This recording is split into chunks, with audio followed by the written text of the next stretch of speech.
নমস্কার বন্ধুরা, আজ আমি শালোটা মাছ রান্না করব আর কুচো চিংড়ির বড়া করব।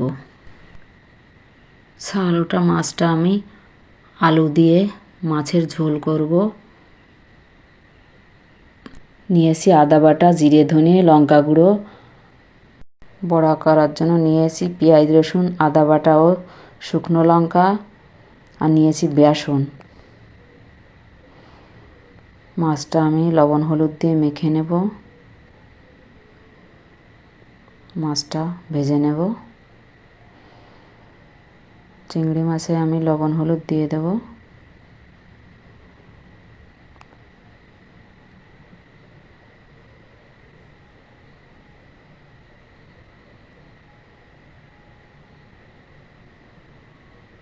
ভালো করে মেখে নেব মাছটা। কড়াইতে তেল বসিয়ে দিয়েছি, তেলটা গরম হয়ে গেছে, মাছটা দিয়ে দেব। মাছটা ভেজে নেব।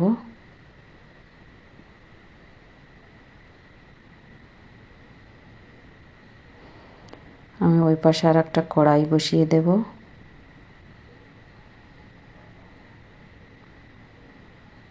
কড়াইতে আমি তেল দিয়ে দিয়েছি।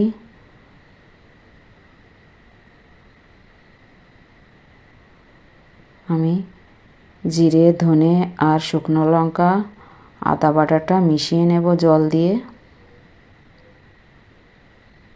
কড়াইতে তেলটা গরম হয়ে গেছে, মশলাটা দিয়ে দেব।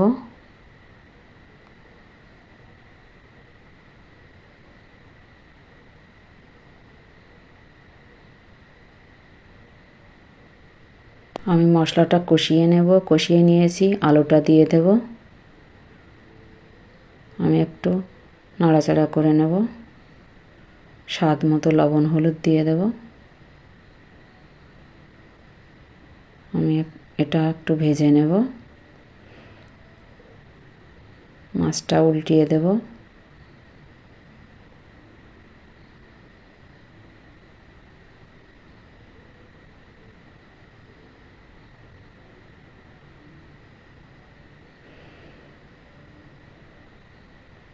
কষিয়ে নিয়েছি, পরিমাণ মতো জল দিয়ে দেব। ঢাকা দিয়ে আমি এটা জাল করে নেব। চিংড়ি মাছটা আমি একটা গামলায় নিয়ে নেব। মশলাটা দিয়ে দেব।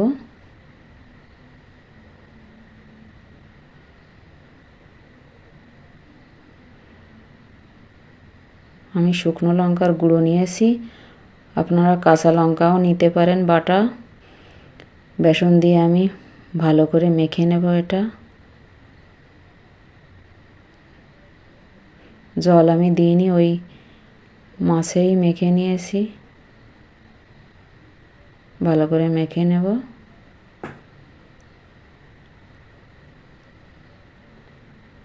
মাছটা হয়ে গেছে, তুলে নেব।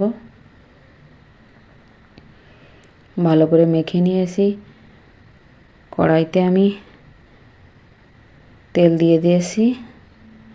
এবার মাছের বড়াটা করে নেব।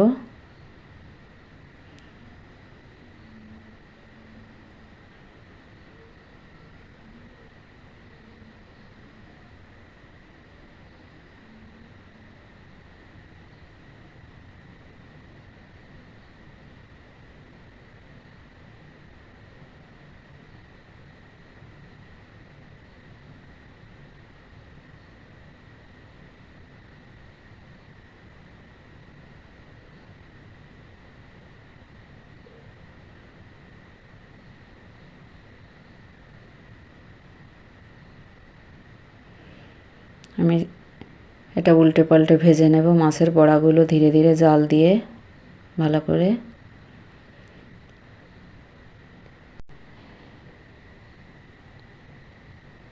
আমি বড়াগুলো উল্টিয়ে আস্তে আস্তে ভালো করে ভেজে নেব।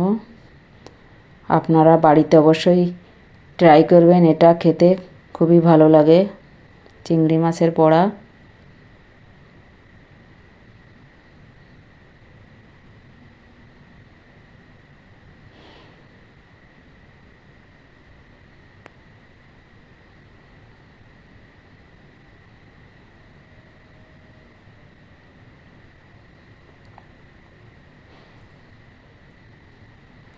হয়ে গেছে, ভেজে নিয়েছি ভালো করে, নামিয়ে নেব। আমি কড়াইতে তেল দিয়ে দেব।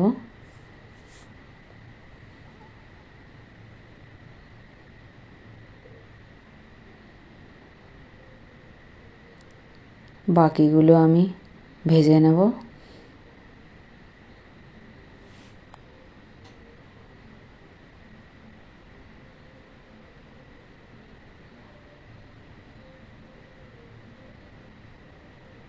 তরকারিটা আমি একটু নাড়িয়ে দেব। ভেজে রাখা মাছটা দিয়ে দেব।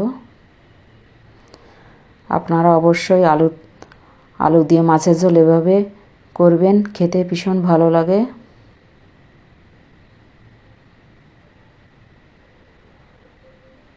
উল্টিয়ে দেব আমি।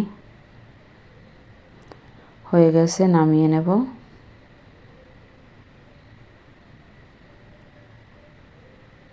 আমি একটু নাড়িয়ে দেব মাছের ঝোলটা।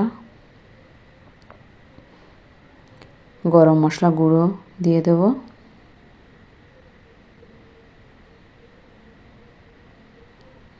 মিশিয়ে দেব মশলাটা। 2 মিনিট জাল করে নেব। 2 মিনিট জাল করে নিয়েছি, হয়ে গেছে, নামিয়ে নেব। আমার রেসিপিটা যদি ভালো লাগে লাইক কমেন্ট শেয়ার করবেন আর আমার চ্যানেলটা অবশ্যই সাবস্ক্রাইব করবেন।